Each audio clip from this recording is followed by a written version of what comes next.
Good evening. Welcome to Paranormal Almanac with your host, Kurt Sandvik.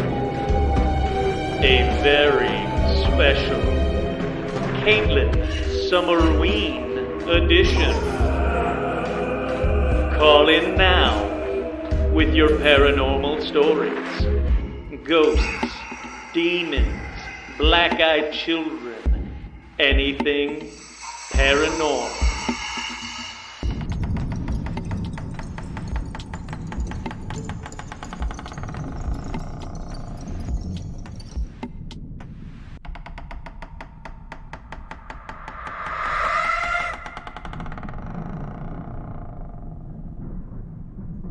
That's right, I'm your host, Kurt Sandvik, and on this week's all-new quarantine special Caitlin Summerween edition. That's right, it's a long title. This quarantine edition is brought to you by Caitlin. It's her birthday, and she asked me, she's a friend of mine, she said, hey, for my birthday, can we do a Summerween episode? Live episode where people can call in, I can get all the spooky fun stuff that I want to hear. And I said, yeah, of course, this sounds awesome. So, this is Caitlin's Summerween Quarantine Paranormal Almanac edition. Everybody that calls in, I would really appreciate it if you give Caitlin a shout out, say happy birthday. If you've got any paranormal stories to share to scare Caitlin on her birthday, tonight is the night to do that. That's right. Well, let's see what we got here. We got Austin, and we got Eek, and we got, hey, you know, people are saying this is what I want for my birthday next year. Maybe that'll happen. You never know. I've done 2 birthday shows, one for Jamie and now one for Caitlin. Why the heck not? Let's keep going. I like these. I like these a lot. But as I was saying, 818-732-9399. The phone lines are open. Let's see who we get to call in. In the meantime, in the in-between time, I also have a bunch of stories. I've got stories from Caitlin's friends who couldn't actually make it for the show, but I want to save that one, I think, for just a little bit later. I do want to talk about a couple of haunted things that are in paranormal news. Haunted TikTok. That's right, we're getting back to TikTok because, well, frankly, every kid in the world's using TikTok and then telling me about it. Oh, Kevin's got a tale. Kevin, call in. 818-732-9399. No need to wait. Phone lines are open. Can I at least get a birthday shout out in August? Yes, you can. Yes, you can, Ashley. But there is haunted TikTok. So apparently this Randonautica thing that a listener told me about, and then I went and tried it and I didn't really get anything, is becoming more and more of a phenomena to the point where people are now really wondering what is happening with it. They're now getting more positive hits, paranormal experiences, than just negative, I just went out to a place and it was kind of spooky and I went home. There is something apparently to Randonautica. And they're saying that people have found dead bodies using Randonautica. People have seen streetlights go out right above their car and then watch as the streetlights go out down the entire street. They're saying that Randonautica does seem to be leading a lot of people to paranormal locations. Oh, thank you, Stitch. You're making reading very easy. But it's not just Randonautica. TikTokers are also catching ghosts while they're doing non-ghost related TikTok videos. Now, unfortunately, this news article, which talks a hell of a lot about them, doesn't actually have a video that I can share. Oh, wait, maybe it does. Let's see. Put it up on the TV. I'll let you guys decide if this is really, really spooky or not. So let's share. Maybe. If it lets me do it. Ha! There we are. Actually, I want you guys to see her completely, though. See how silly this is. I use the Milani 05 Soleil. I'm going to try that on. Apparently, there's going to be a ghost. No.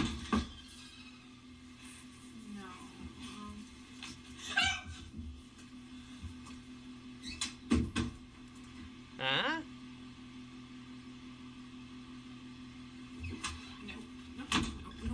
Wah, wah. Let's play that again.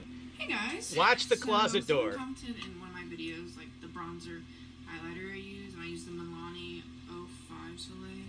So I'm gonna try that on. And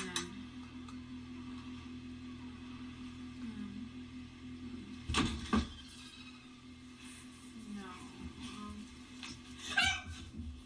Yeah, all right. That's enough of her. That's enough of her. Let's get back to me. This show's about me, not her. All right, so what do you guys think? Do you think that was a legitimate ghost, or do you think that she probably planned that herself? But these kind of videos are getting hundreds of thousands of hits. Yeah, Robin says, and the Oscar goes to. You know what? It could be real. It could be legit. I don't know, but this is one of many haunted TikTokers. That's the only video that will play. I'm checking it now. That's the only video that will play without actually me going to TikTok, which I don't want to do with you guys on here because that just seems weird. But, again, if you have TikTok, watch out for ghosts. Wait, which one? There we go. Watch out for ghosts because TikTokers are discovering more and more paranormal things as they're doing inane things like talking about bronzers. Keith says, nope, he doesn't believe it at all. Kevin says, nope, he doesn't believe it at all. Dorian says, not bad, but probably fake. Kevin, yeah, where is the light switch? That's what I was going to say as well, that sure, the lights went out, but who's to say her friend wasn't standing right over there by the light switch and just went, think? You know, who's to say your friend wasn't laying in the closet and pushed open and closed the doors? You can't see the bottom of the doors. You can't see the light switch. There's a lot of stuff that makes me go, I don't know. But again, those videos are getting hundreds of thousands more hits than this video that you're watching right now. So who am I to say? Maybe I should just start staging a bunch of really weird-looking TikTok videos. Jamie says, I watched a series of them. They were all ridiculous. Yeah, that's true. Oh, Keith's new. Well, hey, Keith, welcome to the party. Hey, howdy, hi. We got a lot of people here. I'm loving this. Caitlin, you have a lot of people watching your Summerween, that's hard to say, Summerween episode. What are you guys drinking? For me, in the Bigfoot mug, I've got the Captain Morgan orange and vanilla rum. It's the summer edition, mixed with cream soda. I highly recommend it. Usually I put a scoop of ice cream in there, but I didn't need a milkshake while I'm trying to do this episode. Let's see who else we've got in the chat room that are talking. Don't do that. We want the real shit. Yes, you know what, Kevin? That's what I want as well. If I'm going to ever post a ghost video, it's not going to be BS because, hey, Bill's here. Hey, howdy, hi. That is Caitlin's dad. I've met him a number of times. Very nice gentleman. So, let me get into... Geez, Stitch. Let me get into the first Caitlin's friend story for the night. Now, the phone lines again are open, 818-732-9399, so you can call in and I can pause this story at any time. But I want to read you one of the stories. This one is from Caitlin's friend, Melissa. I don't know if I'll be able to call in because I'm a truck driver. I used to work with a company which would travel through all 48 continental states. We did drive through Oklahoma a lot, and if you've ever driven there, you know it's a very long and very boring drive. I had one night drive, which was unusual. First, my DOT clock, the clock to keep up with how long you need to drive, wasn't moving at all. My cell phone clock was ticking away as usual, but I was just annoyed. Then, my DOT clock was moving way too fast. I was spooked, but I assumed it was just malfunctioning and I'd have to do the paper logs. Then, off in the distance, I saw a long street light in a field a little off from the highway. It looked like a guy was just standing there looking up at it. He was dressed in black and red robes. That's the first check in the nope category. Then that's me saying that. And then she says, Melissa then said, then as I drove closer, I saw the man had his mouth agape in an unnatural wide position. Frequent listeners of this show knows that happens a lot, and I don't like it. Almost as if he had just broken his jaw, but he wasn't in pain. He was in awe at the lone streetlight's glow. Around this time, my partner woke up because his shift was about to start. I told him what happened, and he brushed it off as it's dark and I'm tired, which, sure. Then, as I continued to drive down the I-40 through Oklahoma, we saw figures lurking through the darkness.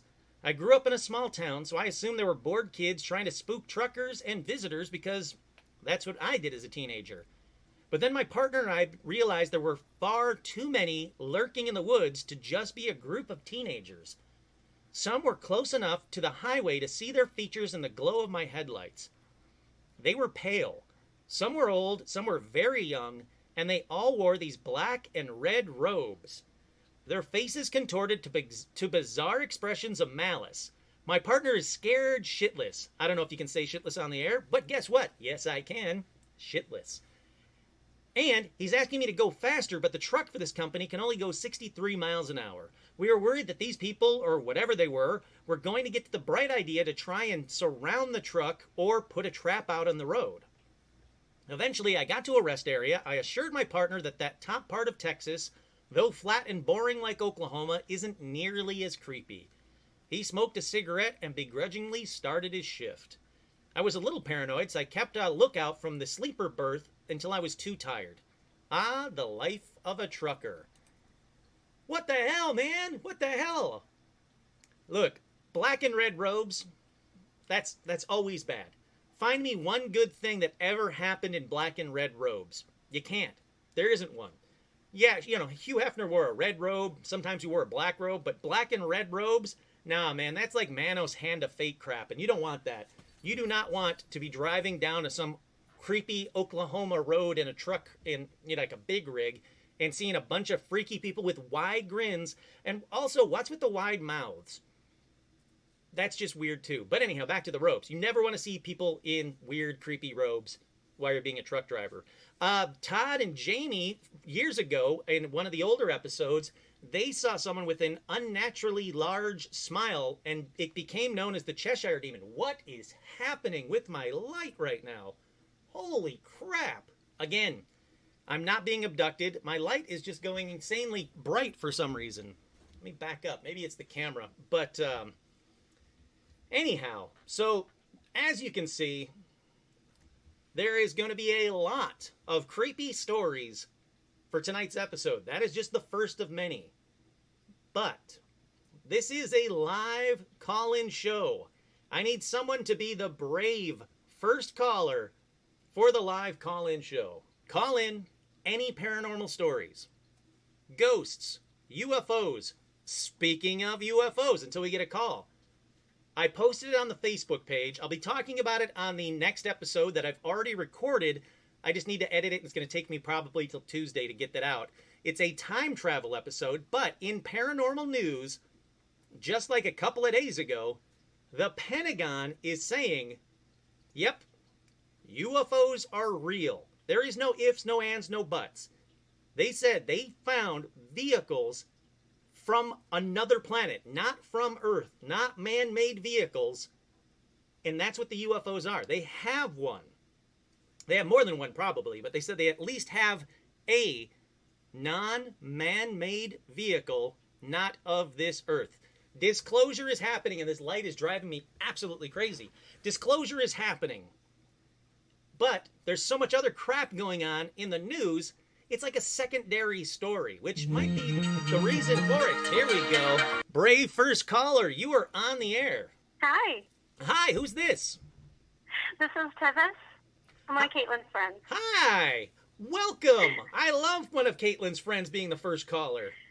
I thought I would share a story that my mother shared with me when I was a little girl. Oh, I would love that. Okay. So she's not one to tell these stories, but she has no other stories like this. So it was very out of, like, the ordinary for her. But, yeah, she sat me down one day, and she told me, remember those red silk pajamas you used to have? They're like satin or silk, something like that. And I was like, yeah, I remember those. And she said, well, there was a night that you were crying, and you had a bad dream, and I came into your bedroom. And I was trying to calm you down. Some wolfman was chasing you, and I tried to assure you that that's just a dream. You're really sweaty, so, you know, I rolled you over.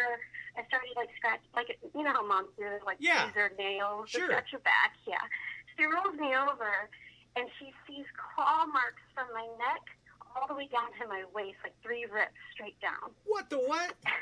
And she said she was really frightened, and she used the excuse that I was too sweaty, that I needed to change out of my pajamas because I might get sick. So she had me get off the pajamas, put on a new set, and she never told me about it. So wait, and she said wait, were the pajamas ripped 3 claw marks?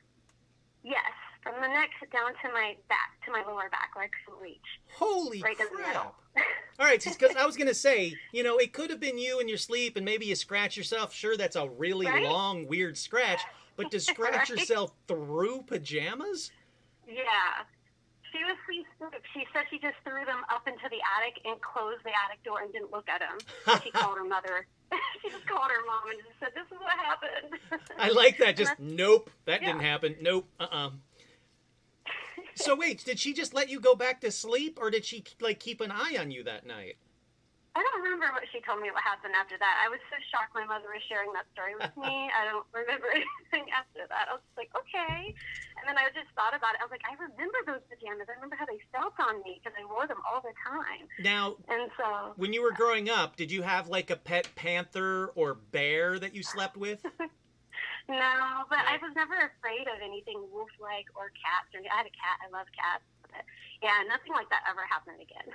That was be my next question. So, did it ever happen again? So, no, it was a one-time only thing, huh? Yeah, I had other supernatural things that I can say now from my own experience that I actually remember what happened. Oh, God, but yeah. I don't. But wait, now, did you ever ask your mom, hey, Mom, what did you think scratched me? What the heck, Mom? Why didn't you, did she search the house, or what did she think? She was a single mom at the time, so it was just me and my little brother. That's why she called her mom, and she just was so spooked. She just wanted to pretend it didn't happen.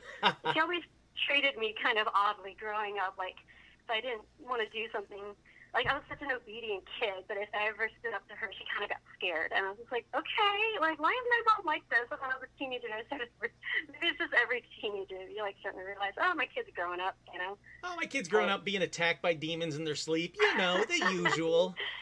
But yeah, she just didn't want to scare me anymore. She just wanted her kid to go back to bed, and she just wanted it to be over with. So she didn't tell me about it when it happened, but she told me when I was older that it had happened. Holy crap. All right, so that's an amazing kickoff to the show, but now you have a personal paranormal experience. I have two. Ooh. Yeah, really big ones. Okay, so I jotted it down so I wouldn't forget anything. Let me look real quick. So, it's not necessarily the first one, but I think it's a lot shorter when we got into the second one. So this happened a couple of years ago. I had to go to the bathroom in the middle of the night.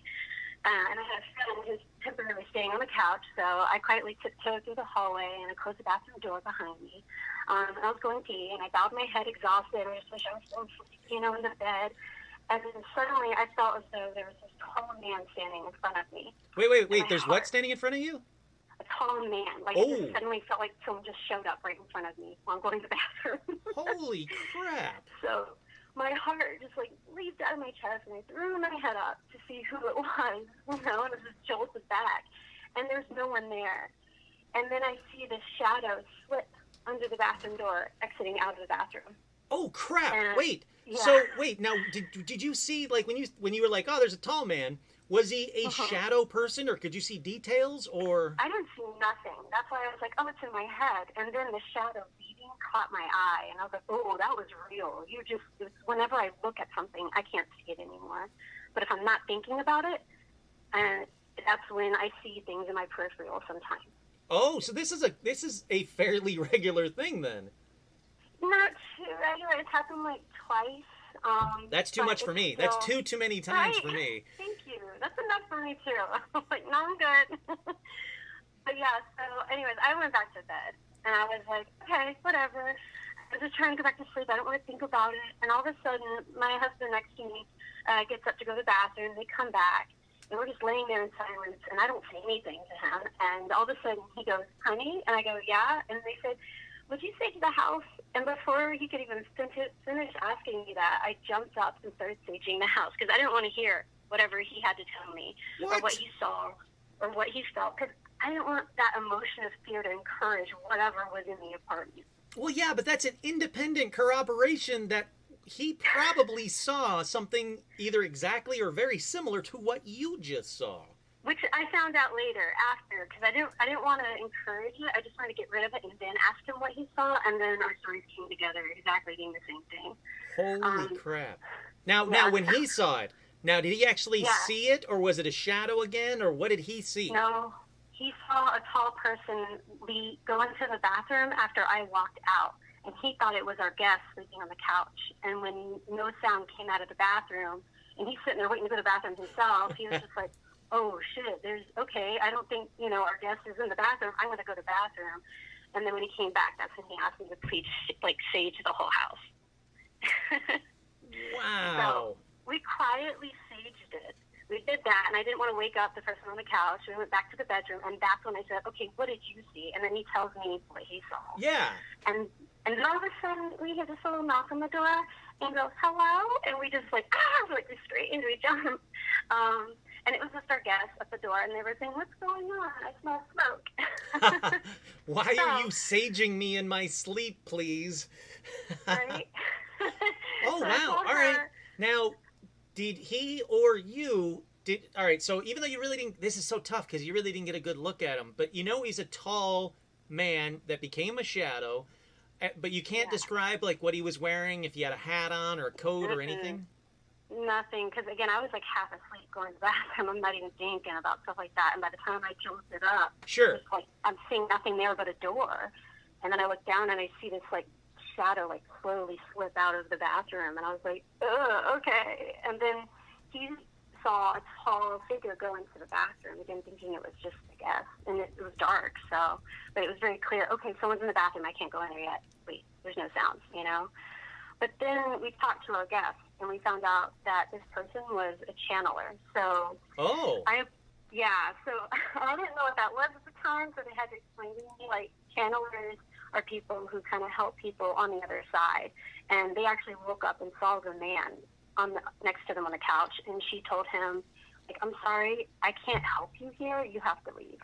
And I was like, okay, good to know this about my friend, but also I've been in this apartment for a while. Nothing like this has ever happened here, and nothing happened after they left. So I believe her. I believe that she's a channeler. I just don't know much about it. So apparently the help that this ghost needed was to go to the bathroom one last time before passing over? And you were in the bathroom. Nice. I don't know. I like to think that they were looking for the other person on the couch, and they were like, nope, not you. Yeah, sorry. I thought you were somebody else. I didn't mean to. Sorry, you finish up. We'll talk later. Right. Holy crap. That's amazing. Yeah. All right, so now do you have another, or was that the two? I have one more. It's a little bit longer, but it is the very first time I really realized I could sense anything like that. No, let's do this. So. This is awesome. You're doing so well. This is the amazing first call. So, this one, I had two other ladies around my age, and they had a spare room, and they needed to fill it. And I interviewed for the apartment, and we discovered, we have a mutual friend, and, it was such a great warm interaction, and it turns out you got the room, and I'm like, hell yeah, I'm moving in with these two other girls, and I'm just excited about this next chapter of my life, Sure. It's the first hour of moving in. I put down, the first box, and I suddenly felt as though I were being watched, with judgmental eyes. And no one was in the room, so I just assumed it must be a neighbor watching through their window into mine. So I just ignored it, and I hustled downstairs to get a second box. And every time I returned to the room, this, energy was violent inside of it. And I couldn't explain it other than when you feel someone staring at you, and you turn and you see it's true. Yeah.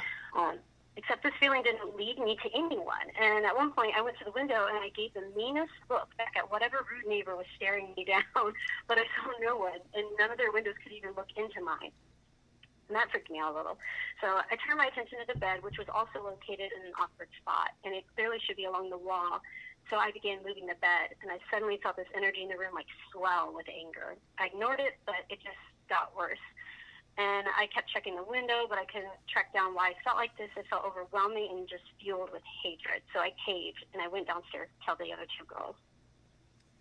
And I really risked it because I was like, they're going to think I'm crazy. And yeah. I'm 26 years old. Nothing like this has ever happened to me. I'm really taking a risk here.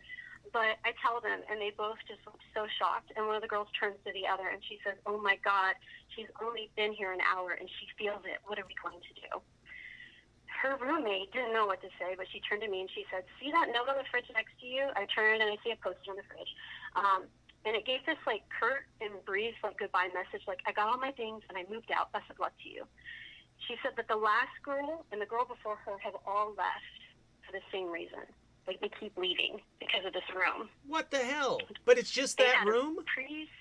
Yeah, just I don't know. Like, the other girl, one of the girls was freaking out because she didn't believe any of the other first two people who had moved in. And by the time I came in, I was visibly seeing her in shock. And she's like, this is nuts. And because they had apparently a priest even came in before I got there and like holy water the walls. Everything. Wow. Yeah. So I only stay there for 6 or 8 months. And I just, I didn't know anything about. Wait, time out. You stayed there? Yeah, I'm stubborn, and I didn't know if I believed in that stuff much. I believed in it. I just was like, I don't know. I have no bad intent. So I was like, whatever it is, I was just naive. I was like, it'll figure it out. Look, But I don't mean it any harm.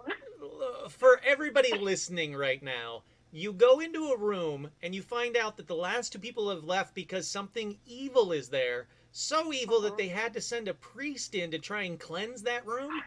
Leave that room. Don't stay there. There's other rooms. I thought I could be the exception. I was like, it was really, it was nuts. Did anything happen to you in that room? Honestly, like, nothing came off the walls, no doors came swinging open. I actually told whatever it was, because I don't know anything about that stuff. I just said, hey, whatever you are, I didn't say this in front of anyone else, like privately in my room. I said, whatever you are, you need to stay outside of that door. You do not come in this room. We can somehow cohabitate, I guess, but you cannot cross my doorway. You must stay outside. Well, the problem was, this is in Virginia, in the heat, and the AC can't get into that room unless I leave the door open at night. I felt every night like I could not sleep. Like, coworkers are pulling me aside. People who barely knew me at work were like, what's going on? Like, you have huge dark circles under your eyes. Like, I wasn't getting sleep. Yeah, and the bed that was on that wall that I said I moved to because it made more sense to be there. After a month, I had to move the bed because halfway through that month, I just pulled the mattress off the bed frame and put it in the middle of the room so I could get some sleep. Nothing was, like, scaring me. I just, like, every time I would fall asleep, I keep getting pulled out of sleep again and again and again. We would do this every night. Like, I couldn't go to bed. Wow. Even if I wasn't scared. Yeah, a friend at work gave me some sage, and she was native, and she was like, hey, like, I'm gifting this to you. Try burning this and keep, setting your boundaries. And I did. I felt safe at night. But, when my girlfriend would visit me, she wouldn't want to stay in the room. She'd be frightened to be in that room. Everyone could kind of feel it. And long story short, I eventually just had to leave because it was getting worse, and everything we were trying was making it intensify. Well, yeah, I mean, you can only hold that kind of stuff off unless you know what you're really, really doing. You're really experiencing that. You can only hold off that kind of stuff for so long, and then it's like, nope, all bets are off. It's my place, my room. Now, did you ever try to, like, look up, like, what was going on with that house? Like, how old was it? Where, was there any murders there? Any bad things happen there? I found out what I think, I don't know if she was pulling my leg or not, but that wall I was talking about, I shared it with the roommate, and she thinks whatever it was attached to her. And she confessed that to me a few months into moving in. She said that there was a man who she would call Top Hat. And there we go. Holy crap. Holy crap. Have you heard of Top Hat? Is this a spirit or something? This is a thing. Yes. Oh, I love it. I love it. So, all right. So, Tivis, right? Yeah. Tivis. All right. So, the fact that you don't know about it, but that you just mentioned Top Hat makes me so very happy. Top Hat is a shadow person that has been seen for hundreds of years by many, many, many people, like all around the world. It's something that keeps being brought up again and again and again, episode after episode after episode. It's amazing that someone who didn't even know just brought up Top Hat because, yeah, that's a big paranormal thing that can't be explained. In fact, my friend Elisa, who's in the chat room right now, we were talking about this a couple of episodes ago, like, people saw the Top Hat before, like, Top Hats were a thing. So Elisa looked up and found out, like, when Top Hats really started becoming a thing. And it does seem like people were seeing the Top Hat shadow person, ghost, spirit, demon, whatever you want to call it, prior to Top Hats being a thing. So, yeah, this is a total thing.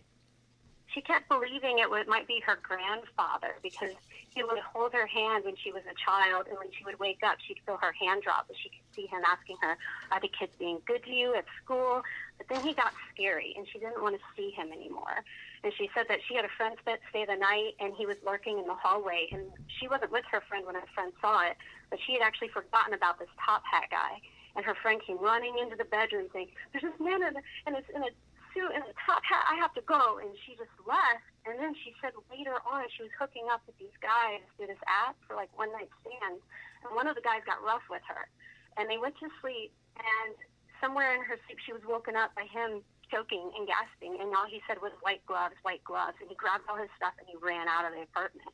And I was just like, girl, I don't know who this top hat is, but you need to, like, let him go. I'm glad he's, like, been there for you, and I know you think he's your grandfather, but he shouldn't be hurting people like me who clearly have no ill will. Like, I really wanted to be her friend, and but I was just like, your top hat friend, buddy, is really, like, and she told him, she's like, you need to leave Tivis alone.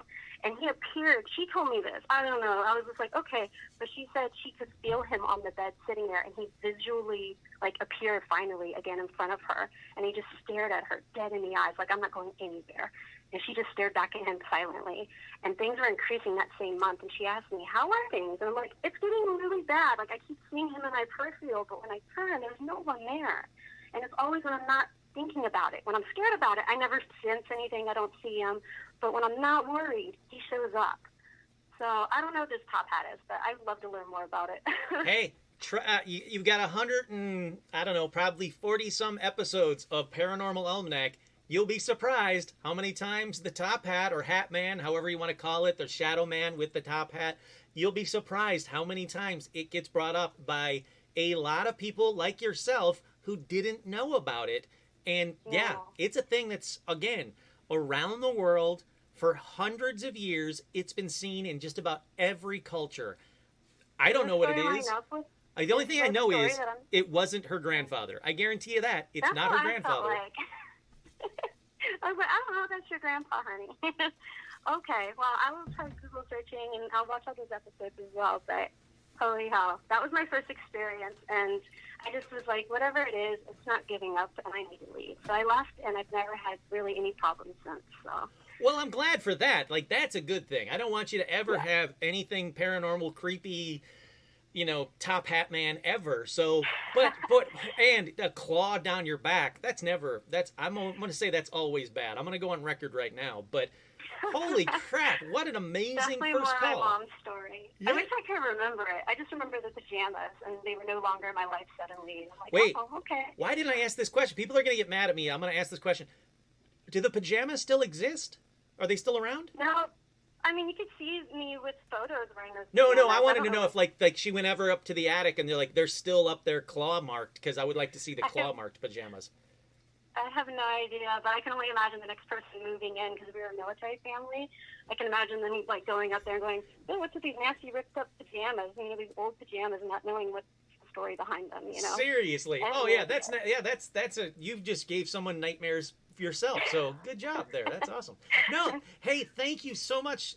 Thank you so much for calling, Tivis. This was an amazing first call. I really do appreciate it. Absolutely. Please, if you ever have any paranormal questions or whatever, please let me know. Caitlin can get you in touch with me, or whatever. If you need me in any way, shape, or form, I'm here for you. Thank you so much. Thank you, and happy birthday, Caitlin. Yes, I was gonna say I love that too. Thank you. Bye now. Wow, there you go. First caller, out the gate, didn't even know about it. Brings up a top hat. I've got a question in the chat room. What kind of dog is Stitch? I've been trying to get him to come up on here, but he's busy. Stitch will be here. Don't worry. You'll find out for yourself what kind of dog Stitch is. He's a Chiweenie. I'll ruin this. I'll spoil the surprise right now. But Tivis, man, wow, holy crap! Like, what a great call. What a variety of bizarre things that happened. Darren's looking up. Oh, Darren. Hey, howdy, hi. Darren's looking up the Hat Man. See? Welcome to a scarier world, Darren. I didn't see you in the chat room. Hey, Darren. Hi, how are you? Ivy's here as well. I love this. Caller, you are on the air. I just got someone else calling. Let's get rid of them real quick. Okay. I think we're good now. Kevin, you there? Yes, sir. Hey, how are you? Oh, I'm all right. I just wanted to make sure you guys could hear me because I played back the last time I called in and told you about my stories. I could barely hear me on the No, that the wasn't line, you, man. so. That wasn't you. That was my computer. That was all my computer. You were great. So I apologize for that. But no, that was just the computer. Okay, right on. So Kevin, how are you, man? How you been? I'm all right. I've only had like one or two dealings with my friendly closet guy, but other than that, I'm superb. Wait, new things? No, well, just him. Just the usual door moving with his ass messing with me. So. So it's still happening, huh? Yeah, it still happens. I mean, it's not.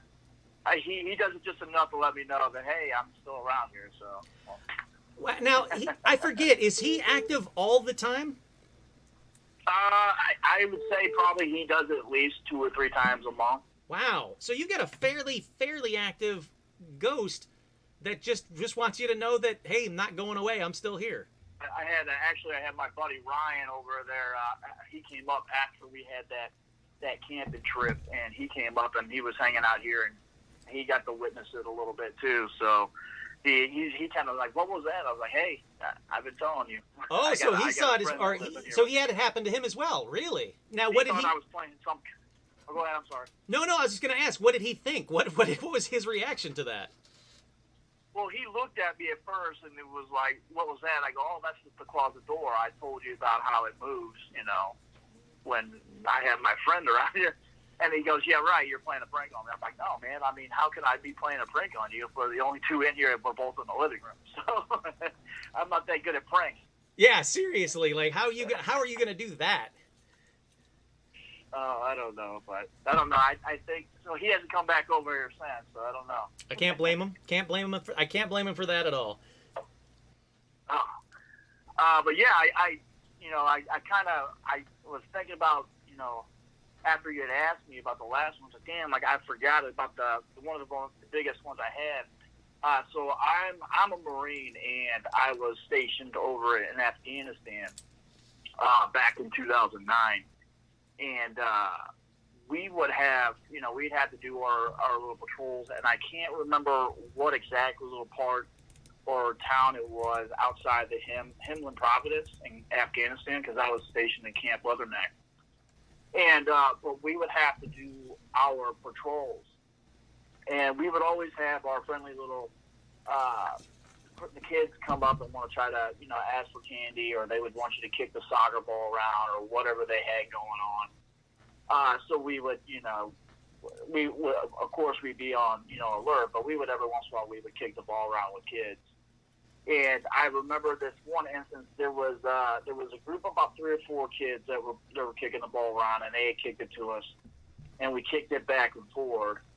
And the one that was in front of us, he had kicked it, and my buddy of mine had kicked the ball, and it rolled into I guess it was a house. It looked partially destroyed as it was, but he kicked it in there, and while we were all playing around, the kids were laughing. But when he kicked that ball in there, all the kids ran away except for the one that was that initially kicked the ball to him. Yeah. And I mean, it went dead silent. The other kids ran away. So we're like, okay, well, let's go in here and we'll get this ball for him. So we did our proper things that we had to do, stacked up, lined in to clear the house, because we always have to be on alert. But I can just remember when we came in and cleared, I could smell rotten flesh. I mean, because obviously this is a war zone, and holy crap! So we got in there. There's blood and everything around because there's decaying bodies, and I remember the ball. We could not find the ball. It was really odd. The ball was nowhere to be found. So we're searching. It was only a 2-room kind of building. It was like, I guess you can consider it like a big living room, and then the other room was like a little smaller room that lit out the back of the house. And my buddy didn't kick the ball that hard, so I don't know how it happened, but we found the ball back in this corner of the back where you would exit out of the building, and the kid had disappeared. Like he just disappeared outside. We're like, okay, well maybe he ran off, but we got the ball. And I remember as soon as he picked up the ball, we had a couple of explosions, and then we I guess it was like a small mortar fire that it was hitting on us. It had cleared out. We had totally gotten the ball. We took out of there. We got back to the rest of our guys. But I and another one of my guys were still inside of that house, and I remember looking around and I could see some of the bodies. And one of the bodies I saw was the same body of the kid that we kicked the soccer ball to. What? Yeah. I'm like, hold on. Like, I go, who? This is the kid that we were playing soccer with. Like, he didn't get shot down because he was in a mix with there was about 6 bodies that was laying in the building here. And he was like, I guess there was a full-grown man one that was covering the top part of his upper torso, so we didn't really see it right off the bat. But, while we're moving around in there, we seen it, and I seen this kid's face. I'm like, dude, that kid's dead. Like, how did he kick the ball to us? What the hell? So you're playing ball with a dead ghost, with a dead boy? Yeah. I guess that's what it was. It had to be because I was, like, I'm pretty sure I shit my pants that day because, I mean, it was legit. Like, we were kicking the ball around about, like I said, 3 or 4 kids, and the one that was closest to us was the one that kicked the ball to my buddy, and it rolled into the house. And so when we went in there, obviously as soon as he kicked the ball, the other kids ran away. Because that was one of the things I realized that when they ran, you could see sand and dirt kicking up like they took off. And the other kid, I figured maybe he would run away too or whatever, but he stood there. So when we went in and we realized he was gone, we couldn't find the ball right away. And then by the time we got the ball and after we got cleared of all that fire or the pre-rex or whatever we called, I seen that body laying there. I'm like, no shit, dude. Holy so that crap! Kid now, how long? Got killed. How long do you think he was killed? He was dead for? Depending on, I'm not no, science expert as far as, depending on how rotting flesh is. But I guess that building those bodies were in there probably maybe a couple of days. Holy crap! So it's not bad enough that you have to deal with war and trying to keep yourself safe and alive, but in that brief amount of time when you actually get to try and, relax and enjoy something, you find out you're playing ball with a ghost. Usually I'm like, okay, maybe I was like, okay, the stuff is tense, we're over there, our nerves are high, but it was me and the other guy that was in there with us. His name was Sergeant Brad. He was in there and he's seen it. He's like, no fucking way. Like, we just kicked the ball to this kid and this is a dead, like, this is legit. It's not a fresh body. Like, this is a dead body. So it scared the shit out of us and we didn't really talk about playing soccer with any of the kids, the rest of that deployment. We didn't stop off and do that. And we seen I think one of the other kids that was kicking it to us doing a patrol later on, but he kind of seen us and took off, so we didn't really get that. Wow. Yeah, that would put a damper on me ever wanting to play ball there ever again. Holy crap. Well, I mean, in all honesty, we are not really supposed to stop and, do stuff like that, but I mean, you got to take into, small stuff when you have... Yeah, you got to blow off some steam when you can. War, yeah. Oh, definitely. Yeah. Holy crap, man. That's amazing. I've never heard of anybody playing ghost ball in a war zone before, so first for me. Yeah, I think it was a jog my memory. The kids that were, when I was camping, when I called in last time, they were kicking the ball around, and I had realized, like, damn, like, why... And they kind of, I guess, the kicking of the soccer ball jogged that one loose. So I'm like, man, like, yeah, I totally forgot about that kid. Yeah, you're like, so, hey, wait, remember that time that I played ghost ball? Sure, yeah. Yeah, it was a different experience, and it just, I knew something. I knew something was kind of wrong before we even went in there because of the fact that all the kids ran away, and I thought, man, maybe it's like a trap or some shit. Yeah, oh yeah, you're thinking the worst of that worst. It stunk so bad, and by the time we got in there and it cleared, it's like just seeing that kid, I'm like, dude, that's gotta be a ghost. Like, we just played soccer with a ghost. Jesus. Wow. Man, hey, man. Yeah, that was Look, no phone issues this time. Everybody heard this call, and holy crap, that's amazing, man. Thank you so much. I mean, I'm going to ask you this, but I'm you've already given me so much. But do you have any other paranormal experiences before I let you go? No, I swore on everything I love. That's the only one I can remember. I don't Hey, have anything else. that's plenty. Unless I have this ghost floating around here and he does something significant by the time I leave out of here in September, then I don't have nothing for you, brother. Hey, are you kidding? You've given me plenty, and B, if that does happen, you know the number, you know where to call. I always love hearing from you. Holy crap! Thank you so much for calling back in. This was another great call. This is fantastic. No problem. I enjoy telling my stories that I have and hearing everybody else's. So hey, it's a real treat. Thank you for sharing. Thank you for listening. I know I've said it in the past, but I really do appreciate your call and everything that you're doing. Thank you so much, man. Right on. Happy birthday to Caitlin. Hey, thank you. I appreciate that. I love that. Thank you. Have a good one.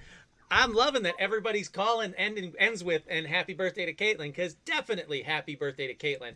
Now, we had a little fun in the chat room. That fun is gone. Don't worry about that. It's gone. If it happens again, they'll be gone again. But Joel says, my wife and I have multiple things happening each and every night. I try to call but get beat to it. Now's your chance. Wait, you need the number again? I'll put that thing back up. But now's your chance. 818-732-9399. Call in now, Joel. I want to hear from you. That's a bizarre experience, though. Playing soccer with a ghost in a war zone. I'm going to go on record and say I don't want to do that. Any of it. I'm not very good at soccer. I don't like ghost kids. Regular listeners to this show know that's a fact. And I never want to be in a war zone. So 3 for 3. No, thank you. All right, Joel. Now is the time. 818-732-9399. I'm looking to hear from you. Hope it's Joel. Caller, you're on the air. I'm hoping it's Joel. Hey, man, it is Joel. How you doing? Hey, how you doing? I'm doing all right for now. A couple things keep happening to us throughout the night. And, I just wanted to call in because I've been listening for a couple of your episodes now. I've been trying to backtrack through to the beginning, but They get the worse. The farther back you get, the worse they get. So that's just a heads up from me to you. Oh yeah. Well, that's with every show. It gets better with time. That's better my hope. I'm hoping that Yep. I'm hoping that like a week from now you don't call back and you were like, you know what, you were way better in the beginning than you are now. You were wrong. So I'm hoping that you don't have that. No, that never happens. Come on now, everything gets better with age. That's what I keep telling every girl I date. Like, come on, it's just better with age. Come on now. That's great. So But, what do you have for me? all What right. have you and your wife been seeing? Well, right now we have two separate ghosts in our house. One is attached to my father. All right. Me and my wife, we moved in with my father about 2 years ago before my daughter was born, and nothing started happening in the beginning, but after my daughter was born and she started to walk around, she started to point out things, laughing in corners. And, Really? Just she started doing things on her own. She started jumping on her own. She started doing Ring Around Rosie on her own. Me and my wife didn't teach her none of these. Whoa. Neither of them. And she started to do this shit on her own. So when, I was talking to my wife, I was like, hey, you think we have something in the house? She says, yeah. So I hear beating on the door. We have 1 or 2 knocks, like every couple of hours. Or I hear it sounds like a chair slides or a door opens. Now, I witnessed the door opening today. Me and my wife were on the couch, and the door had opened just maybe 2 inches. And my wife looks at me, and she's like, what was that? I was like, I didn't do it. Maybe air pressure? She's like, no, because I just went out the back door, and there was no air pressure in the house to be able to open the door. If it had, it would have opened whenever I opened the back door. So that happened to us today. But this lady in our house, I believe it's a lady, she likes my daughter. She plays with my daughter. My daughter is happy. She goes to sleep. She talks to my daughter talks to the lady. I know that the lady is okay, but whatever is attached to my father is another story. That seems more malevolent in nature. Whoa. We try to keep it locked in the back room with him. Now, it does give me bad dreams every now and then, and my wife had told me not 3 nights ago, it was probably 3 nights ago, my wife had told me that I had woke up in the middle of the night. I don't even remember it, but I woke up and I started screaming at the door to leave me alone.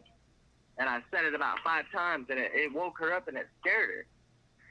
It scares me now. Oh, God, yeah. Because I didn't even know. that whole thing happened. So wait, why do you think it's attached to the father? Because when I lived with him before, I felt the same kind of malevolent energy, but I did not approve of it, or I didn't believe in it at that point. Over these past couple of years, I started to believe in every type of entity, the cryptids and everything. I mean, I live in woods right now, and that's another thing. I have something that covers the woods outside my house. I keep a gun on me at all times just to make sure I lock all my doors. Oh, wow. It's scary. It's scary, but it's 3 different things that's happening. I know one of them is good. The lady that lives in our house, it keeps my father's malevolent being at bay. I know that for sure, because my wife, she says she hears things like, I was talking shit about the 1970s fan and light that you have over the stove area. Oh, sure, yeah. It blowing out the light. So I was like, it's a piece of shit. And she was like, you know what? She just told you not to talk about her stuff like that. I said, what? Oh, She said, wow. She just told me not to tell you. She's told me not to talk about her shit like that. I was like, no way. Wow, And you then got called out. You got called out by a ghost. Yeah. Half an hour after that, the door opened, and I was like, what is going on? And it started storming. Were you like, It was- no, it's nice. I like this. I like the stove thing. That's cool. We're good. You don't need to do this. They're right. Well, she is nice. Whatever's attached to my father is bad or malevolent. So And now you said this thing I don't was. know about what's outside. You said this thing has been attached to your father for a while now, so not in this house. So this stuff happened with your father prior to this location? Yeah, we had a 3-story house with one of his ex-girlfriends when I was still in high school. Okay. So this was probably about 15 years ago. And when I had this feeling, I stayed in my room nonstop. I had crystals and, I burnt sage and everything all in my room because I had a friend who was a Wiccan. Okay. And they told me to go through all this, these rituals and everything. Well, not rituals, but, safety practices just to make sure that it stayed out of my room. Yeah, sure. But the thing is, I'm not sure if it's one of his family members or if it's a demon attached to him separately from what he's been doing throughout his life. Now, has he ever brought up this thing? No, but I see his demeanor change from time to time, and the way his aura feels. It's not normal sometimes, and Sure. at other times it's fine. He can come in and he can play with my kid and he'll be nice to the family and everything, but then you can feel it when he comes out. There are days when he's just dragged down and he probably hasn't slept in days. Whatever is pulling all the energy out of him, and I know that doesn't need to be around my kid, my wife. No, definitely not. I mean, you don't need that kind of negative energy. Now, like you said, it does seem like the woman, even though she's got her opinions on style of kitchenware. On her house, yeah. Yeah. I believe it was her house Yeah. before we came in. I believe she died after she left the house, and Sure. she just came back. She's just thinking part of. that it was. Yeah, she's connected to the it was- house. it was- Sure. Yeah, it was a domain that she was always in for maybe 40 years or something. So I believe she came back, and she is actually keeping whatever attached my father at bay. In Well, that see, room. that's good too. I was going to ask if they seem to ever interact independently, so that's good to know as well. Now, have you ever tried to ask your daughter, like, hey, what's her name? What's your friend's name? Like, try to find out some information about the ghost from your daughter? She is 2 years old. Okay, a little early. So little early. She can't talk, but we're teaching her sign language, and she points. She points and she says thank you, or she points and she says please. Oh, wow. No, she knows sign language to us. She knows how to tell us when she pees and poops and when she wants to eat and all that, all the good stuff. But Sure. she will stop in her tracks and she'll look at something, or she'll look at one specific corner in the door, and she'll point and she'll start laughing, or she'll point No kidding. and start playing with a ball or ring around the rosy, or the stuff that we didn't teach her. That's amazing. I love that. Look, as long as you guys aren't getting freaked out about this woman ghost, which you shouldn't. It sounds like she's nice and polite and probably helping and protecting you from that other thing. As your daughter gets older, definitely see if you can have her draw her or find out names or find out any information when she has the ability to tell you this stuff. I would love to have a follow-up on this, because I've always been interested in, right around 8 or 7, depending on the kid, they kind of fade out from that and they don't see that stuff anymore. But I've always been curious to see if you can ever corroborate something while they can see that. Well, hopefully we can stay here long enough to do that. Yeah. Since I am living with my father, and my wife wants to get out of the house. She wants to get out of the house to get away from my father because of that malevolent spirit feeling. Can't blame her. But Yeah. the thing is, if we stay here long enough, I am going to try to investigate a little further with my daughter to see if she can tell me some type of names or anything. Yeah, no, I would love that. Please do. Please kind of keep her open and connected with it, and don't obviously freak out or anything, because it seems like, except for the ring around the rosy, somebody had a good point. Eek had a good point in the chat room. Look, ring around the rosy's creepy as hell as is, but the fact that you have a ghost teaching it to your kid, that kind of, times twos it a little bit, doubles it up a little bit. Holy crap. I was looking at some other paranormal sites and everything, and they said that usually when a kid does reading around the rosy, it's because other kids are teaching it to them. That's correct. Yeah. But I don't know if that's fully true. Well, it could be the woman's teaching her. It doesn't necessarily have to be kids. They do say, though, that kids are playing with their, that's because they're saying the kids are playing with their quote unquote imaginary friends, which turn out to be ghosts. And those imaginary friends, since they're playing with the kids all the time, a lot of parents assume it's a kid ghost. It doesn't necessarily have to be a kid ghost, though, and I found that it's quite the contrary. It's usually someone that's connected, like a grandparent, or in this case, someone connected to the house. So I don't think it definitely has to be kid ghost. Don't worry about that. Yeah, we'll see what happens in the meantime. I mean, I'm hoping it all pans out to the latter, where everything's going to be okay in the meantime. Yeah, me too, definitely. Make sure that I can try to alleviate any problems that come in to hand, Wow. Well, hey, Joel, you weren't kidding when you said you had a story for me. Holy crap. Oh no, there's also another thing that's creeping around my house. Tell me more. There's some type of creature that is outside. Oh, the one that's outside. Yeah. All right.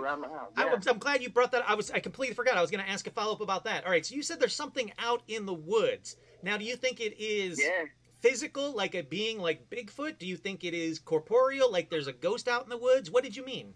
I believe it's some type of cryptid, something that doesn't want to be seen. It's a physical type of being. Okay. Because I have seen it creep out and creep right back in, but it doesn't want me to know it's there. I'm outside right now, staring at the wood line. I told you I keep a 9mm on my side.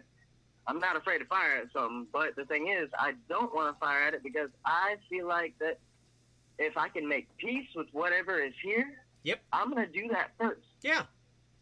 But if you bring me harm, it's gonna be the same way towards you. No, definitely. Look, most cryptids, and I'm gonna say most. I'm not gonna say all, but most cryptids, from what I've seen, what I've researched, and what I've heard from other people, they really don't want to hurt people. They're obviously some. They just want to live their own life. Exactly. Yeah. Yep. Exactly. And this is an area where it's being redeveloped and I feel like that we're honing in on his area, and he comes out and he sees me.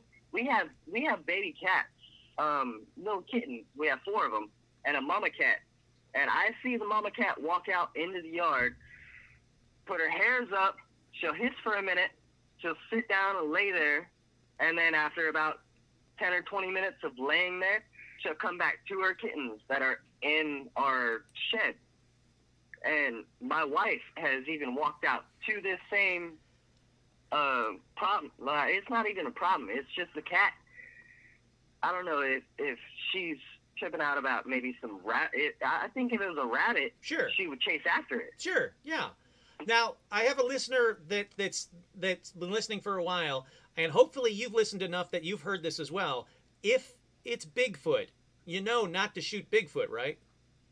Oh, I already know that. I've been watching that stupid-ass Bigfoot show, the one where the GCBRO has all them guns, and they go and look for the Bigfoot in the fucking woods, and they're all locked and loaded. Man, no, that just threatens him, and that makes him ready to defend his territory. Yeah, That's just it. plus, why you want to shoot Bigfoot? Don't fucking shoot Bigfoot, ever. And everybody, No, come on. Unless you are the one making the problem, he's not going to Yes. make no problems for you. Yes, all right, I'm with you. Yeah, 100%. Holy crap, Joel, this was an amazing call, man. Thank you so much. Yeah, I've been trying to call in for a little bit now. Dude, I'm loving it. Thank I you. think I'll let you know what's going on right now. And I'll walk back into my house, and I'll tell the young lady that I talked to you. And, well, my wife, and I'm not sure. She seems like an older lady, but I'll talk to her and let her know that, Yeah. had a good conversation about her and see. Yeah, if you're that all good. alleviates some Yeah. of the little stuff that's going on. Yeah, totally. Hey, man, thank you so much for calling. Please, if you ever get any follow-ups, I want to hear about it. So please, always feel like you can call back in. I would love it. Oh, I will. I will listen. I'm gonna listen to your show every time it's on now. Sweet. I love that, too. Thank you so much. Thank you. Have a great one. Yeah. Happy birthday, Caitlin, too. Yes, I love it. Thank you. I love it. Hey, this is a good break. Joel's call, fantastic. But we've hit an hour, and regular watchers and listeners know that at an hour, we do have to do something.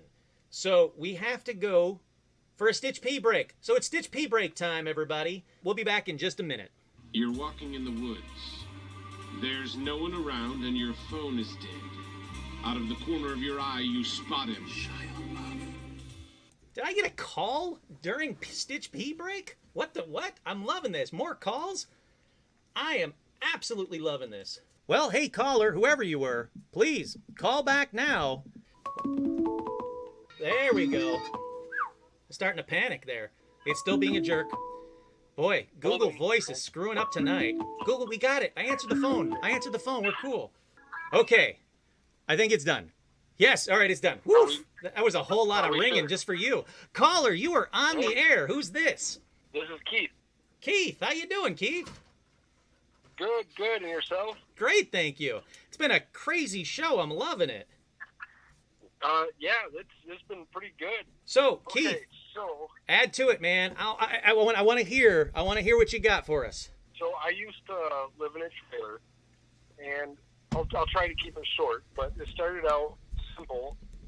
I went to work one morning, and my girlfriend at the time sent me a picture of our kitchen area with all the cupboards opened up, everything emptied out of them. She thought it was me messing with her, and I thought it was a sick joke. But anyways, cut to the end, we had a large wall-length mirror in our living room. And one night, we were sitting there watching TV, and we seen a shadow go past the mirror. And then the outside motion detector kicked on. So we go to the window and look, and in the backyard, crouched next to a tree, was this humanoid figure with no face.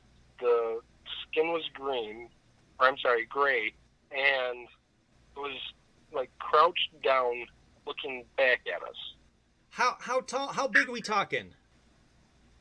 See, I don't know because it was crouched down. I'd say probably, if it were to stand up, maybe 6'3", 6'4". Oh, it's a big thing then. Yeah.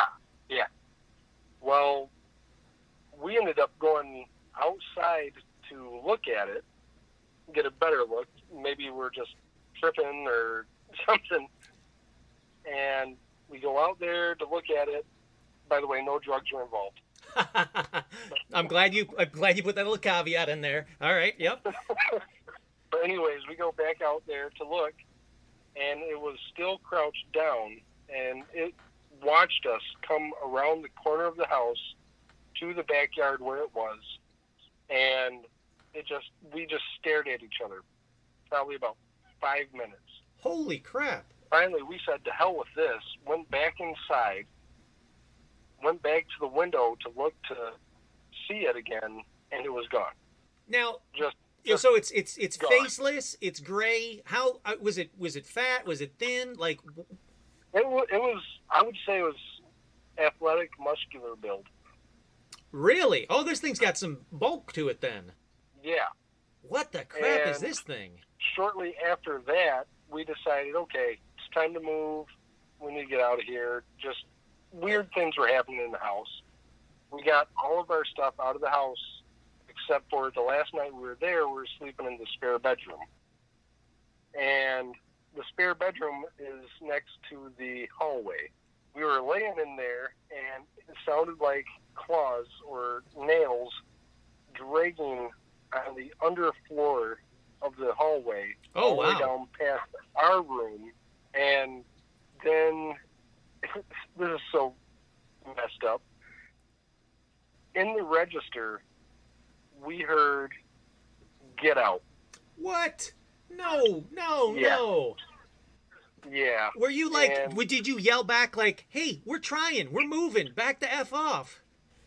Nope, we decided, fuck that, we're out, and we left right there. I don't blame you at all. Come on, thing. We're trying to move. Don't give us pressure like get out. Like, you should have done that. If you wanted us to get out, you do that when we move in, not when we're trying to move the hell out of there. Right. But that was by the most bizarre, creepy experience ever experienced. Well, yeah, you got a twofer there. You got a faceless, naked dude, and then you got this thing happening. Like, that's... What the what? Yeah. Her and I were in contact for a while after we split up, and I haven't seen it since, but she said that while she was camping, she did see it again one other time. Oh, crap. She's seen this thing again? Yeah. Wow. So this thing is Yeah. apparently, I mean, I guess it could just be luck of the draw that she's seen it twice, but my guess is it's got some kind of connection to her. And that's what we figured, because she has a few gifts, I guess you would say. Oh, really? Oh yeah. Like, She could sense she could sense spirits. She went into this house, abandoned house, and she actually, what she told me, actually helped a child pass on or pass over. oh, no way. I know. So she Grain of definitely salt. has some paranormal stuff going on. Oh, for sure. But as you say, grain of salt. I wasn't there. It's her story, and I like that. I like that you said that. That makes me respect you even more. That's amazing. Yeah. but yeah, that Wow. was my experience. Keith, holy crap, man. I don't know what to make. I don't know. I've never heard of a cryptid like that one before. Now I've got to look into it to see if that thing has popped up elsewhere. And if it does, trust me, I'll bring it up on the show. I'll make sure that it gets brought up, because I love finding out about new cryptids, but there's something creepy going on out there, and I'd like to know what it is. Well, I've heard of them. After that, I looked into it a little bit, not hardcore, but I've seen they're called watchers. Really? Yeah. Interesting. I got to look into this. I'm really interested now. And I mean, it's down to a T what I experienced. It's like, are expressionless, and they just observe, and they're there for more good than they are bad. But that's what I've found. Hey, I hope that's the case. For everybody's sake, I hope that's the case. That is absolutely awesome. I thank you so much for the call, Keith. This was awesome. Thank you so much. No, thank you. Thank you. Well, I please, if you ever get any follow-ups or you ever see anything else out, I want to hear about it. This is so fantastic. Now I got to look into the Watcher. I'm really curious. Yeah, absolutely. And I'm looking forward to hearing about your episode. Yeah, no, definitely. Thank you so much for calling. Have a great night. Yes. Thank you. Happy birthday, Caitlin. Yes, I love it. I love it. Oh my God, that is interesting. That is very cool. For those that are watching this, seeing the video feed, I got a little plug that I want to do here. Her name is Ashley. She is fantastically cool. She has a show as well that I want everybody to listen to. It's called Haunts and Hops. It's her own paranormal podcast that is so good. And I know two of the people on there. I don't know the third guy yet, but the two that I know, I absolutely love. So please check out Haunts and Hops. Ashley will definitely be on this show. We're going to do a crossover. I love it. I like the idea of doing a crossover episode soon. 100%. Yes. Thank you for being in the chat room. I understand that it's getting kind of late for some people, so people have to start going to bed. Totally get that. But we're like an hour and 26 minutes into this, and it's just call after call after call of crazy cool stuff. This is the reason I do these kind of episodes. And for this one, you guys have only Caitlin to thank for this, because this is Caitlin's episode. This is Caitlin's Summerween episode. It is so good, and I'm loving the fact that every caller's wishing her a happy birthday. That is fantastic, because Caitlin is the best. Alrighty, let's see. I want to see that. Oh, Joshua's. No worries. Please, Joshua, you can always email me your stories. You can email your stories to paranormalalmanac@gmail.com. That's paranormalalmanac@gmail.com. You can head on over to the Paranormal Almanac page on Facebook, or you can head on over to the Paranormal Almanac fan page on Facebook. A lot of people are submitting a ton of comments and stories and cool things in there as well. So it's so much fun there. Like, I pop in as much as I can, but I'm telling you, that is a good chat room to be part of. So it's the Paranormal Almanac fan page, done by the fans, for the fans, sharing spooky, creepy, crazy, cool, fun stuff. I absolutely love it. There was, Elisa commented in the chat room, and I wanted to read it because Elisa's right. Simon, Elisa's child Simon, they used to come out of their room sleepwalking and talking about like weird, creepy, ghosty stuff in like just the most monotone, like creepy way. And Elisa's right. Simon did that till he was about 11 or 12. And it was creepy every time I heard about it. From Elisa, from Joe being there. Did not enjoy it. But yeah, so that is true. Kids can grow out of it, but not necessarily. But still, creepy kids doing creepy stuff. Do not like. Ivy, Ivy might have a story? Really? Ivy, if you've got a story, now's the time to share it. Oh, I'll put the number back on the screen. I'm sorry. I forgot that I had taken that down so I could post stuff. The number to call in is 818-732-9399. You guys can call in about anything paranormal. Yeah. Definitely weird and creepy and crazy. Oh, Marcia said my daughter used to do that up till she was about 5. Yeah, it's a lot of them do it. A lot of them do it really up until like way too late, and it's kind of always creepy.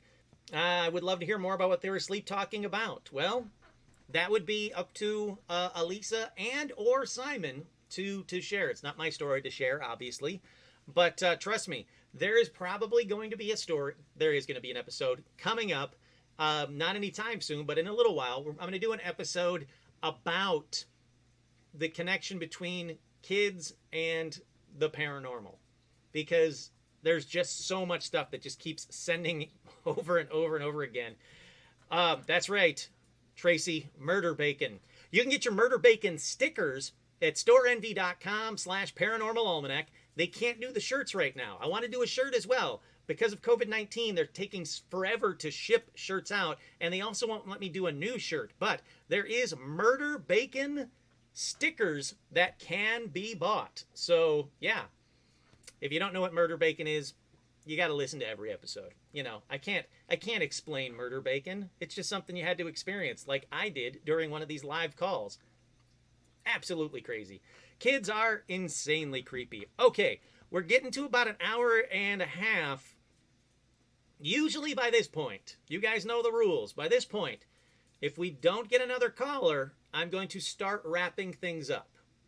This has been a phenomenal show. We've had, how many callers have we had? 1, 2, 3. We've had 4 callers, plus we've had a story from one of Caitlin's friends as well. So there's been a ton of content on here. I don't think I even had to get into any of my stories that I had for that.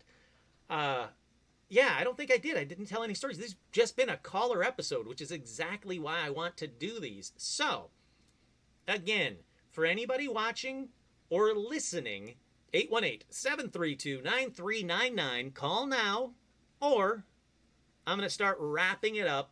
But first of all, I'm going to banter for a little bit, just in case you want to call, go for it. I want to thank Caitlin for Summerween. Summerween was a fantastic idea. Caitlin's Summerween was an absolutely fantastic idea. Something that I needed. Caller, you're on the air. Caller, you've got to call back. Google Voice is in a really weird, crazy loop right now. Caller, whoever you were, call back. Google Voice is in a really weird loop right now. It won't let me answer the phone. Try again. Whoever that was, please call back. I swear, I'll try to answer. That wasn't me. That was Google Voice. It wasn't Stitch. It was Google Voice. So caller, please call back. Fingers crossed. Come on, Google Voice. You're killing me tonight. You're killing me. There we go. This looks like it's going to work. Caller, you're on the air. Hi, Greg. How are you? Hi, who's this? Marcia. Hey, how are you? I'm good. I was actually the one who commented in about my kid doing that up until she was about 5. Yeah. All right, so if you're calling about something else, I definitely want you to get to that. But I want to hear about this. What happened with your kid up until 5? Okay, so I think about 2 episodes prior to this one, you had read my story about how I had a premonition about my dad's death. Oh, yes. Okay, so my daughter, I found out I was pregnant with my daughter a couple months after my dad had passed. And when she started about 2 or 3, she started talking. And she would tell me that her grandpa would come in the night and he would play with her. And he would tickle her and he would tell her stories. And I sat there and I was like, oh, okay, it's probably just her imagination or her other grandpa. And then one night she told me that her grandpa had a big belly and that he used to have a big laugh. And I sat there and I looked at her and she'd never seen pictures of my dad prior to this. Oh, wow. So I looked at her and I was like, what? And she goes, yeah, he has a belly like Santa. And when he laughs, it moves. And I kind of stopped and I looked at my husband and I was like, well, shit. Having fun with my dad. That's awesome. I'm hoping that it made you feel like warm and fuzzy, like what a great connection. I think I cried for 5 minutes. Yeah. I love that. I love this kind of stuff where when you hear from someone after they passed, or when when they're interacting with their child or grandchild in this case, like I love that kind of stuff. Yeah, it was a nice little surprise. I wasn't expecting it, especially since I had told her about my dad, but I'd never brought up the topic of death or even what he had looked like, because she was still very small. She was only 2, and it was up until about she was 5-ish. After that, she really hasn't mentioned him, but she'll be like, remember that time, Mom, that Grandpa came in and said hi? And I was like, when was this? Aw, I love that. Yeah. Now, did she ever play or interact or anything, or was it just kind of she would tell you about him? I would catch her in the middle of the night, giggling, and it's the creepiest thing in the world. I love her to pieces, but at night, I'm like, no, you need to be sleeping. And laughing in the middle of the night is even worse. There's But something it was like like- inherently creepy about child laughter, isn't it? Even if you know that there's a kid there, it's still creepy. Yeah. Yeah, it didn't help that it was like, 1 o'clock in the morning or 2 o'clock in the morning. I would find her in the dark, sitting up and talking to somebody, like if it was just a normal conversation. Wow. And that's when she would tell me about my dad, and I was like, wow. That's awesome. I love that. I really, really do. All right, now you've been on the show, or you've had a story on the show. You've heard the show before. Have you ever had any other paranormal experiences and or UFO or anything? Yes. A couple episodes ago, you had the story about Bingo the bear. Yes. Holy crap, that's Okay. right. Yeah. I have a similar, but it was a doll, and I was maybe 7 or 8, and she would talk in the middle of the night, and she would say, "Let's be friends." Wait, who would say let's be friends? Wait, did I lose you? Hello? You can't keep us hanging in that creepy part of the story. Stay with me. Oh, sorry, you're back. Okay, wait, who would say let's be friends? The doll. Nope.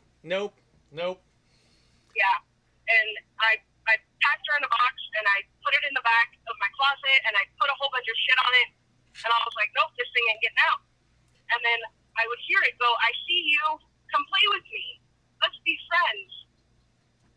Did you I burn remember it with one night- fire? My dad did. Yes. Yeah, go, Dad, go. What the hell? Yeah. Really? He didn't believe me at first, and then one night he came in because I had told him the doll is talking. I'm not playing with it. The doll is talking. And he came into the door, and it went dead silent. Nothing happened. And then he started to leave, and then he heard it go, "I see you. Come play with me." And he looked at me, and he was like, "Oh, hell." So he grabbed it, and all of a sudden, though, there was nothing on top of the box. And I had put books and Oh, papers crap. and other toys. Yeah, and the box was completely uncovered. Do you So remember he what took kind of with the doll it whole was? box. I don't. I remember it had brown hair and bows in it, and I don't remember what it was called. I remember I got it for Christmas. Oh no, but- it's all right. I was gonna throw up a photo like I did freaking Bingo the bear. These evil freaking dolls. Look, hey, score 1 for Dad for burning that thing with fire. But now, please tell me that once it was burnt, it didn't come back all burnt and charred, staying like "I see you." Oh no. I don't remember how he burned it because he took it out and he wouldn't let me out. But it was gone. So whatever he did, it was gone. Eesh, I do not like. Nope. F everything about evil dolls that want to play with you, that can see you through boxes. That was almost out. Or probably did get out, and then you just didn't happen to know it until your dad went in there. That's not. Nope. Yeah, I don't like dolls. My kids are not allowed to have dolls. Nope. Look. I won't tell them why, but I can't. Hey, no, you're smart. Don't do the dolls. Dolls are creepy as crap.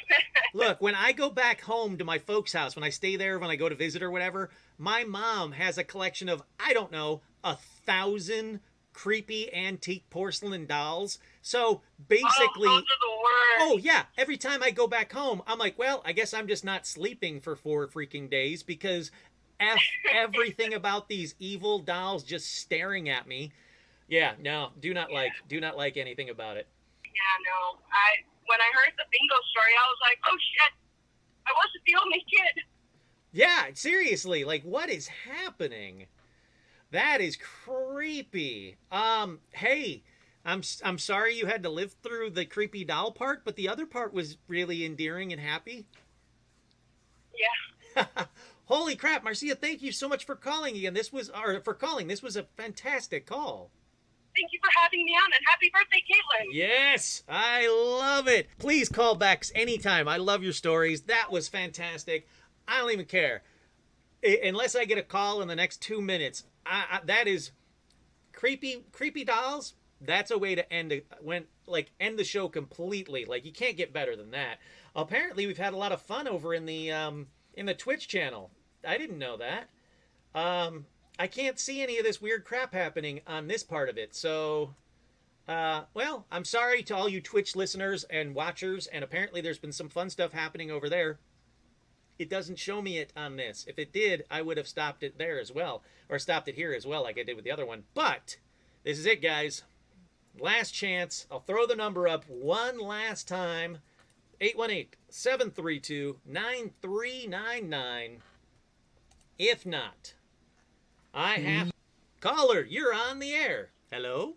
Hello. Hi, who's this? This is Caitlin. Hey! Yay! Caitlin! Oh, my God. Caitlin, how are you? I'm doing great. This has been so much fun. Thank you for hosting, Kurt. Are you kidding? This is the best thing ever. If I can't get to actually be with you for your birthday, at least the very least I can do is to do this kind of fun stuff for you. This is the perfect night. I've loved everything about it, and I'm so happy that you called because I get to talk with you for a second. Caitlin! You're the best. So good to chat with you. And you. I miss you to no end. I miss you so much. I miss everybody, especially all the sweet, wonderful people in the chat thread. Thank you all so much for joining for my birthday. I really appreciate it. So it wouldn't be a birthday party without awkward party games, right? Sure. So I've got some questions for you and for everybody in the thread, just for fun. I like this. All right, so first question. If you could meet a cryptid, an alien, or a ghost of a historical figure, which would you choose? Okay, all right, I'm with you there. So for me, it would be the ghost. Well, all right, would John Lennon fall into that category as historical figure? Yes. Okay, then yeah, I want to chat with John Lennon. 100% I want to chat with John Lennon. And if not John Lennon, then... I mean, obviously, I want to hang out with Bigfoot and give Bigfoot a hug. You know, social distancing be damned. I want to hug a Bigfoot. Bigfoot does seem like he would give a really good hug. Right? Oh, my God. Oh, Rose is saying Mothman. Really? Mothman is a harbinger of doom. Come on, Rose. You know better than this. Hey, Darren's saying just a ghost. Just a what? Just a generic ghost, Darren? Come on. Come on. You need more than that. Historical cryptid. I like this. A cryptid, an alien, or a ghost of historical figure. Well, you got my answer, so now let me flip this around to you. Oh, people are saying like alien all the way. What about you, Caitlin? What would you do? That's a very good question. I think meeting an alien would be pretty sweet. That is true. But it's coming anyway. Like, if I could do a photo shoot with, like, an alien space babe, like, that would be the best disclosure ever. That is true. That is 100% proof. I'm digging that.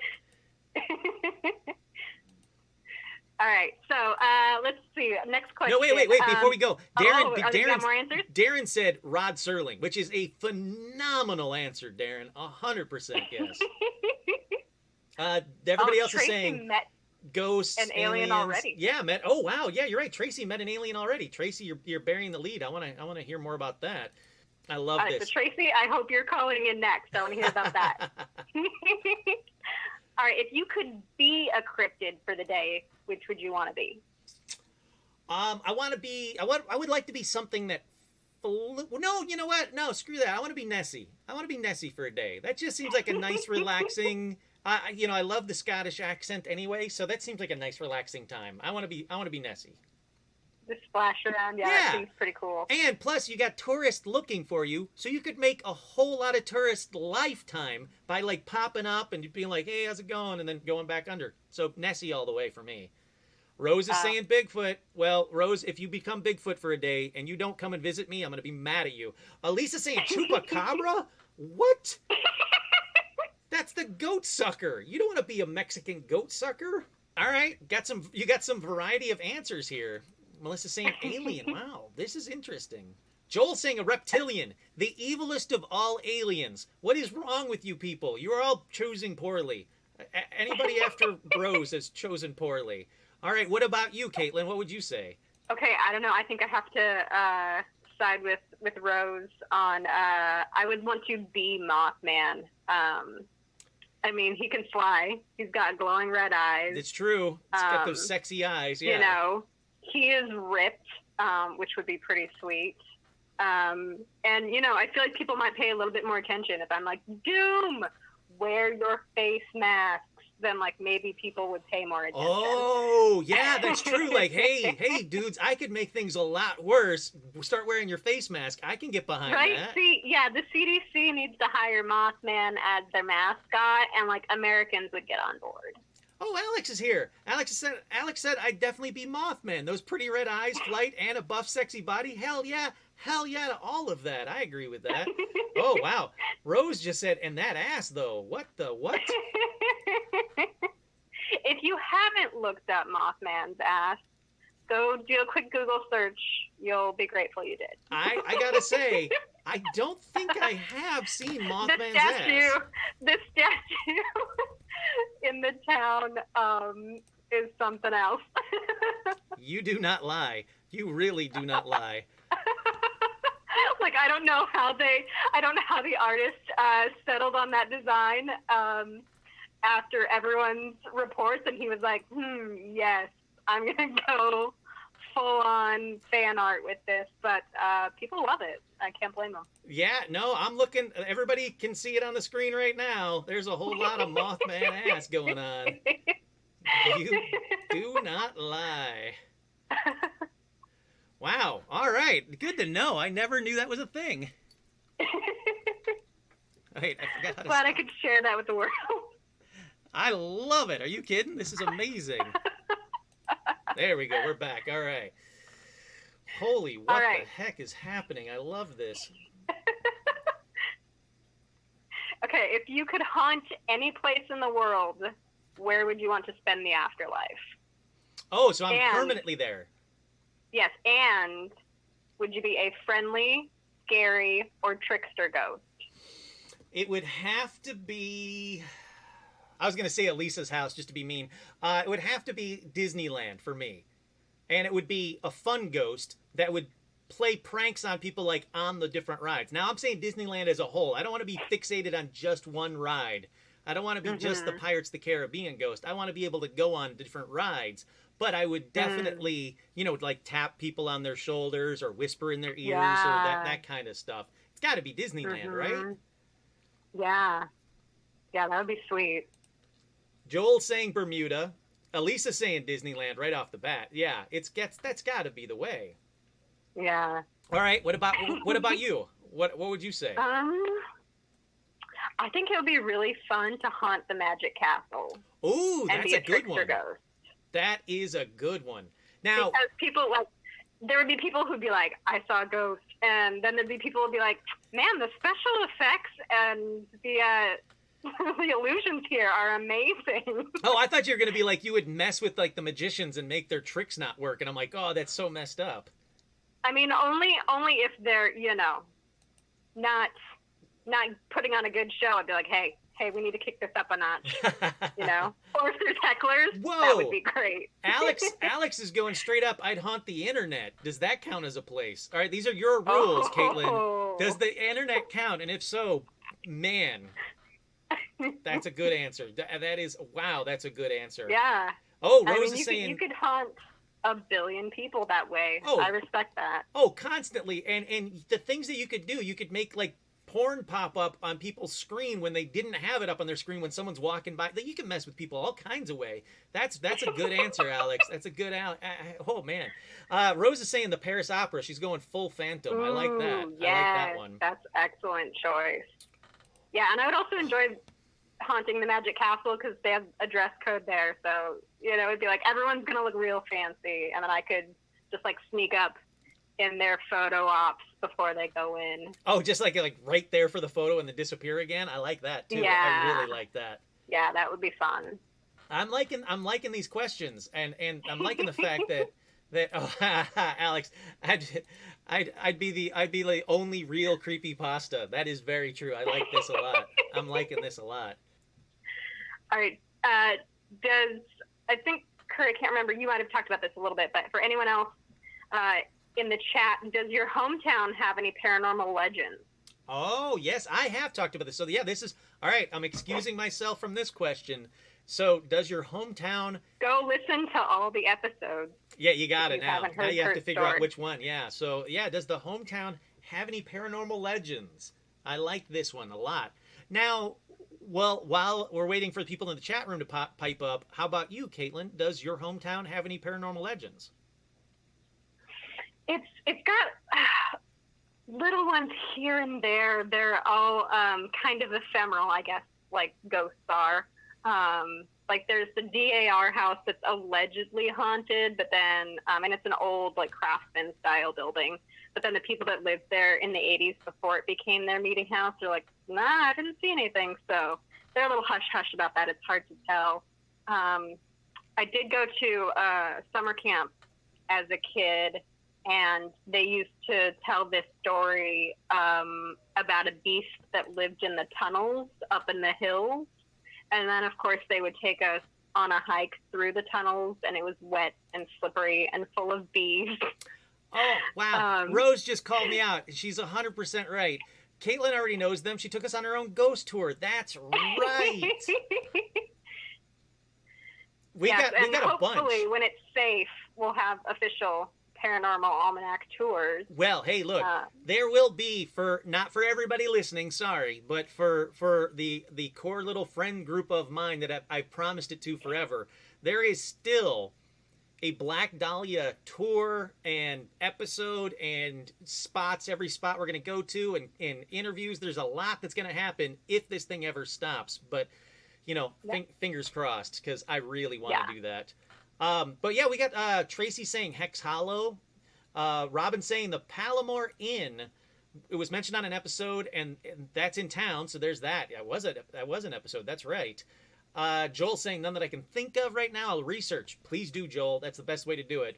Haunted hotels in Detroit. Oh yeah, Keith. There's tons of haunted hotels in Detroit, and tons of haunted stuff in Detroit. Theaters, everything.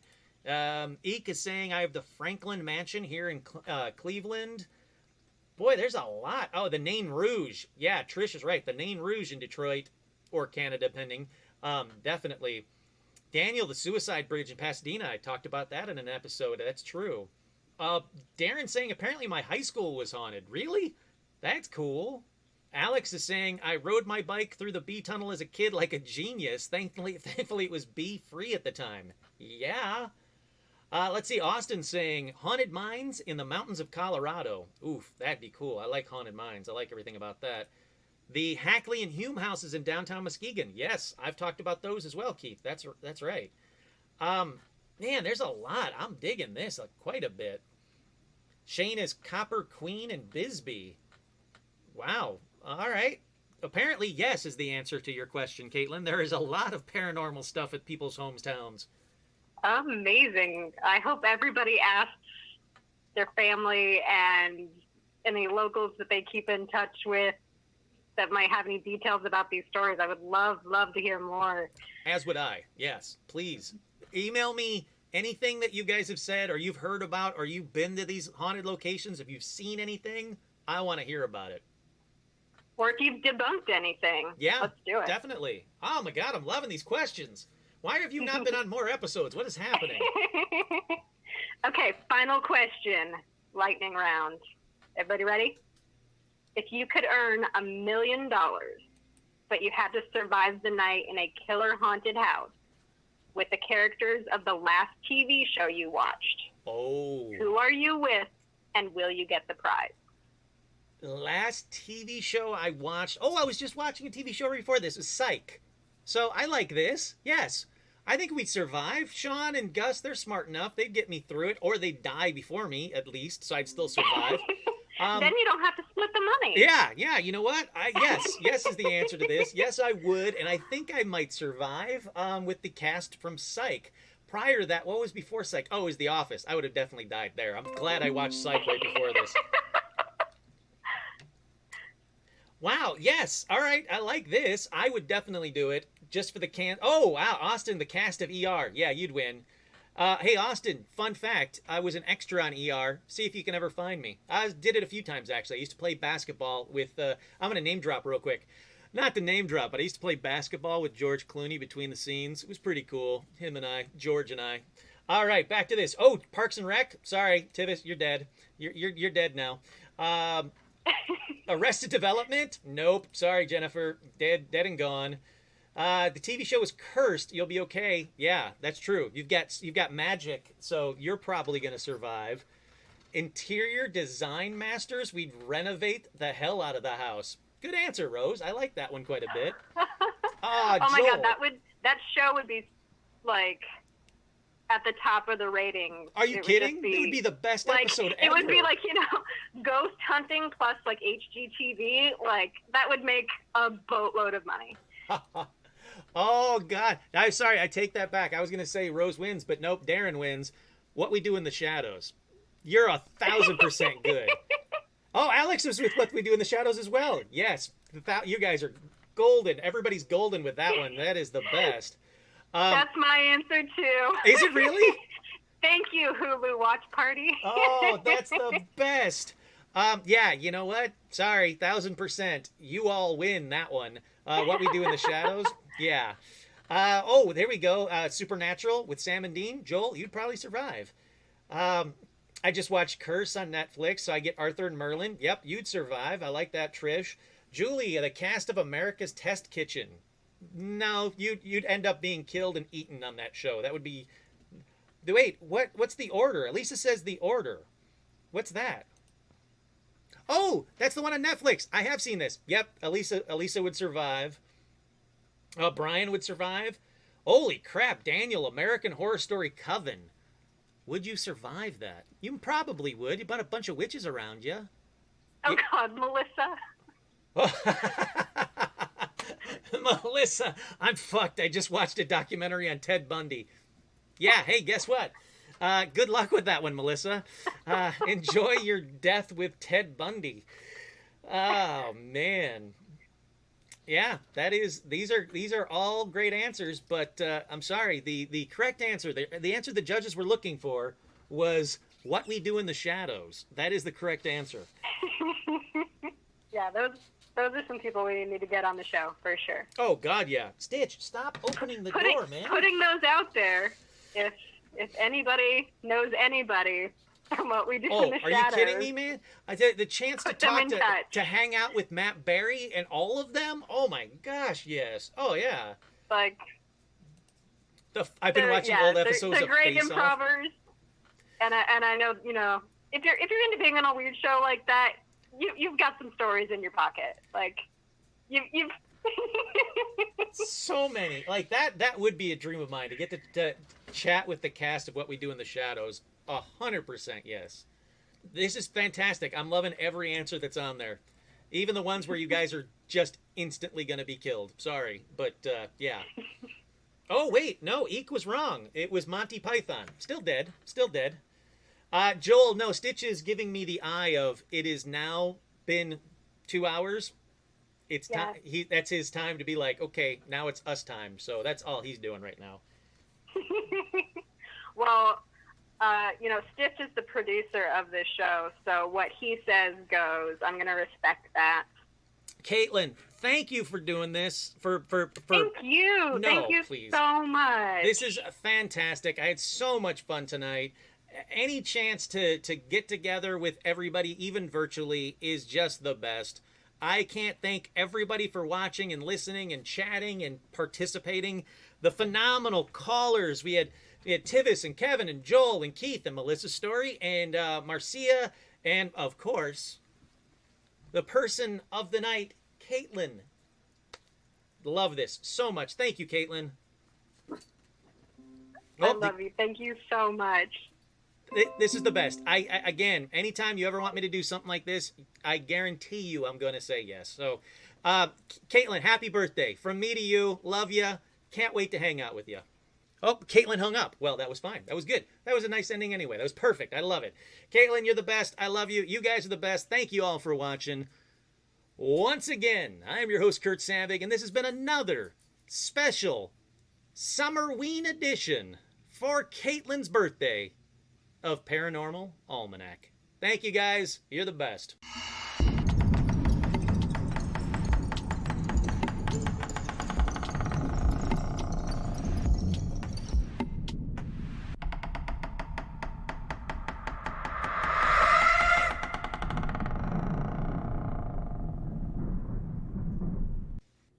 get through me back.